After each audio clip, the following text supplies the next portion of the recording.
अस्सलाम वालेकुम viewers, I hope आप सब खैरियत से होंगे। मैं आपका सब पीर जुनैद और आप देख रहे हैं मेरा यूट्यूब चैनल। नाज़रीन, बात करते हैं पाकिस्तान में सहाफ़त की और सहाफ़त पे जो कदगन है और जो सहाफ़ियों का मावरा अदालत कत्ल और उन पे जो टॉर्चर है उस हवाले से।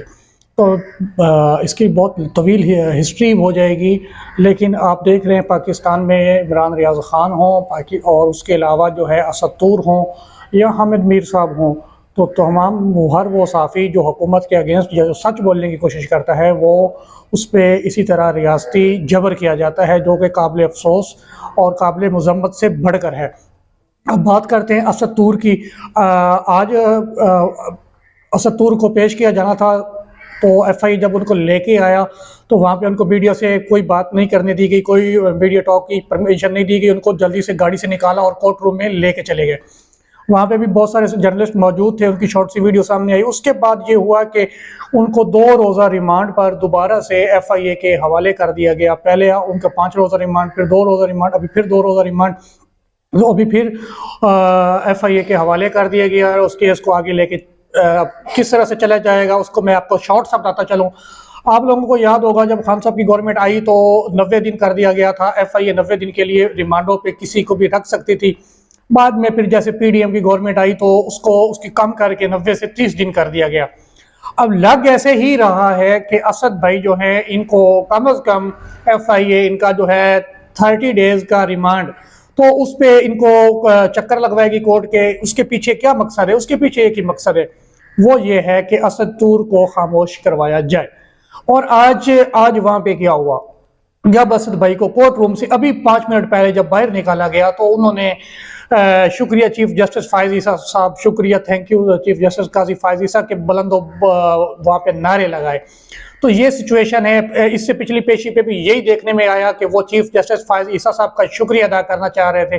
और वो शुक्रिया किस बात का अदा कर रहे थे? वो कह रहे थे कि सहाफत पे जो पाबंदी लग चुकी है, जो सहाफियों का गला घोंटा जा रहा है, तो इस बात पे वो शुक्रिया अदा कर रहे थे चीफ जस्टिस फायज ईसा साहब का। क्योंकि फायज ईसा साहब बहुत बड़ी बड़ी बातें करते थे। जब वो chief justice Balochistan high court थे, उनका कहना था होता था कि जनरल या आप किसी भी जज पे तनकीद करें तो उसका नाम लेके करें।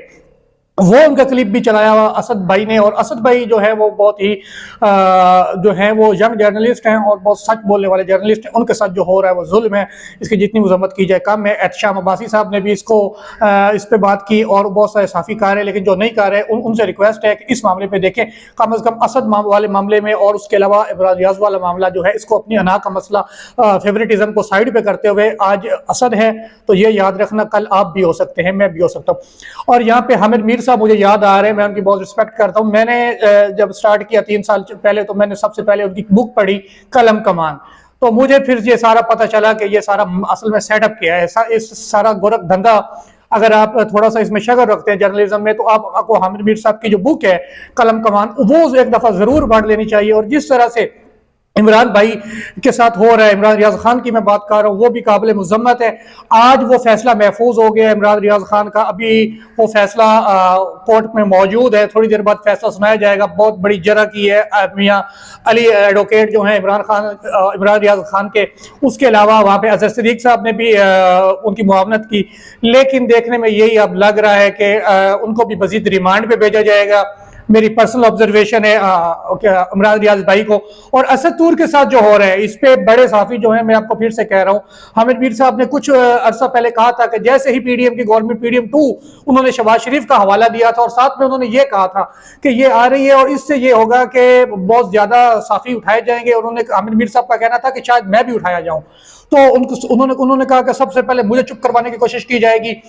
तो मैं आपसे दोबारा से रिक्वेस्ट कर रहा हूँ, kindly raise your voice for Asad Umar, raise your voice for freedom of speech, raise your voice for press freedom. तो काइंडली प्रेस फ्रीडम पे बात करें। इस हवाले से जितनी ज़्यादा स्ट्रगल हो सकी वो करें।